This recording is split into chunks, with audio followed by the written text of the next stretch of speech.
আসসালামু আলাইকুম ভিউয়ার্স, আজকে এসেছি আমি রুই মাছ দিয়ে ডাটা দিয়ে কাঁঠালের বিচি দিয়ে রান্না করব। প্রথমেই আমি মাছগুলোকে একটু হলুদের গুঁড়ো মরিচের গুঁড়ো দিয়ে ভেজে নিয়েছি, ভেজে উঠাই নিলাম। আর এখন আমি পেঁয়াজ বাটা দিয়ে দিয়েছি, পেঁয়াজ বাটা দিয়ে কষাই নিচ্ছি। আদা রসুনের পেস্ট দিয়ে দিলাম 1 চামচ, একটু কম দিলাম, দিয়ে আমি ভালো করে কষাই নেব। আদা রসুনের গন্ধটা যেন চলে যায় এরকমভাবে কষাই নেব। এই যে দেখেন, নাড়াচাড়া করে ভালো করে কষায় নিয়েছি। কষানো হয়ে গেলে হলুদের গুঁড়ো দিয়ে দেব, মরিচের গুঁড়ো দিয়ে দেব।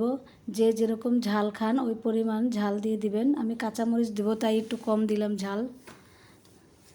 এবার আমি একটু পানি দিয়ে কষায় নেব আবার ভালো করে। পানিটা দিয়ে ভালো করে কষায় নেব। লবণ দিয়ে দিলাম পরিমাণ মতো।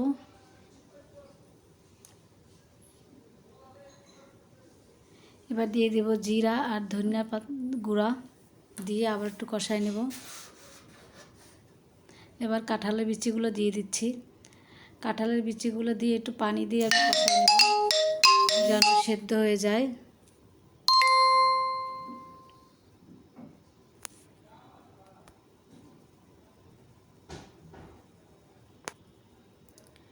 ভালো করে যে কষায় নিলাম, আমার কাঁঠালের বিচিটা প্রায় সেদ্ধ হয়ে গেছে। আমি আর একটু রেখে ডাটাগুলো দিয়ে দেব।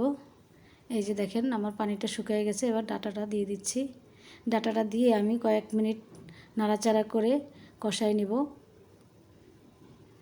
কাঁচামরিচ দিয়ে দিলাম কয়েক ফালি। 2-3 মিনিট রেখে আমি ঝোল দিয়ে দেব। 2-3 মিনিট পর আমি ঝোল দিয়ে দিলাম,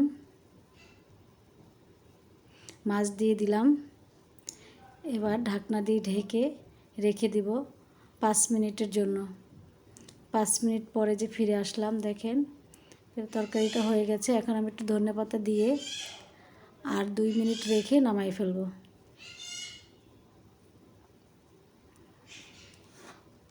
এই যে রান্না হয়ে গেল আমার কাঁঠালের বিচি দিয়ে, ডাটা দিয়ে, রুই মাছ দিয়ে। আপনারা বাসায় সবাই ট্রাই করবেন। ভালো থাকবেন আর আমার চ্যানেলটাকে সাবস্ক্রাইব করবেন, লাইক কমেন্টস করবেন, শেয়ার করবেন। ভালো থাকবেন।